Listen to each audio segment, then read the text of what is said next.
One other thing, from some of my past visits over here, I noticed you have a lot of volunteers running around and doing singing. And what are some of the things that volunteers do, and are there more needs for more volunteers?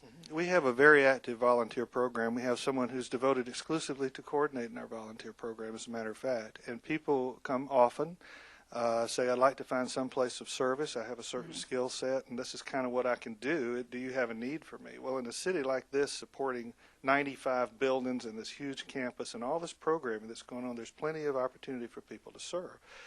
So people can help with our carpentry. They can help visit people. Just there's a tremendous advantage to have someone who just wants to sit down and talk to somebody who's lost their way, just doesn't have anybody visit them, just to do that. But also we have opportunities to help serve the children in a variety of ways. We have to raise a lot of money, to be honest with you, to operate the children's home. And so there's a way to not only help support them financially, which we really need through sponsorships and monthly contributions and special fundraisers and things like that, but you can become what we call a VIP sponsor, which we go through a drug screen and all that sort of stuff, make sure you're not an axe murderer or something coming in here. But we want to give you an opportunity to be exposed to the children, and you can interact with them. You can possibly even leave the campus with them, over time, and give them an opportunity to see how people can love them that are not really their families. And this is really one of the real keys to the success of Christian City, is giving children an opportunity to have a family where they maybe haven't had that opportunity before.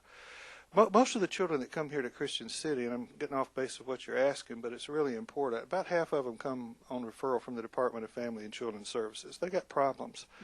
And the others come through private placement, and they have problems too. The kids just have issues, and they're in various degrees, and we're able to, through the work of our social workers who are here, and psychiatrists and psychologists and others that help us, our administrative staff, analyzing the needs of those children who are living in homes that are a cottage environment with full-time house parents that live there. It's just as close to a natural home as you could get. We're able to sort of assess where these children are, and some are, I guess, because they've been deprived of a learning environment. They've not maybe been encouraged to go to school. Maybe they've not been in school very often. Maybe they've gone from school to school. Nobody really was able to care for them and see that they grew, that way emotionally and educationally. We develop programs around them, and part of that wholeness is volunteers who come and interact with the kids so that they have a concept of what it's like to really be loved and cared for. And it's a remarkable change that they make. Here's where you say I'm rambling, but it's just so vitally, such a vital, important part of what we do. Bob, as we're talking, I've noticed back here we have the builder's legacy, and then we have these great throwing bricks. Tell me a little bit about this and what these are back here for. I thought you was there to stop me from rambling. You just hit me on the Great head in with the mouth, right? Well, I'm glad you mentioned that, because it really is something great going on here at Christian City. When we built the Children's Village, our existing children's home 40 years ago, the needs of children was quite a bit different then. And the only thing that was here on the campus was just the children's cottages. And so it was a very safe, sort of serene, community rural environment. Well, not only have the needs of the children changed, but the facilities have gotten older. They've been surrounded by healthcare facilities and activities. We have 8 trucks coming in delivering food and all that sort of stuff.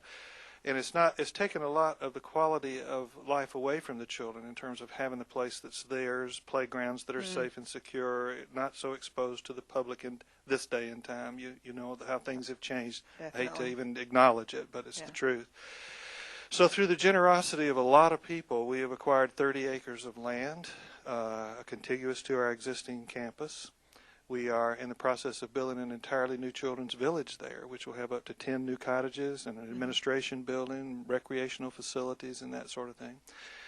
We have enough money in the bank already to build the first 4 cottages, and they're well under construction, and you'll see them through the course of this program.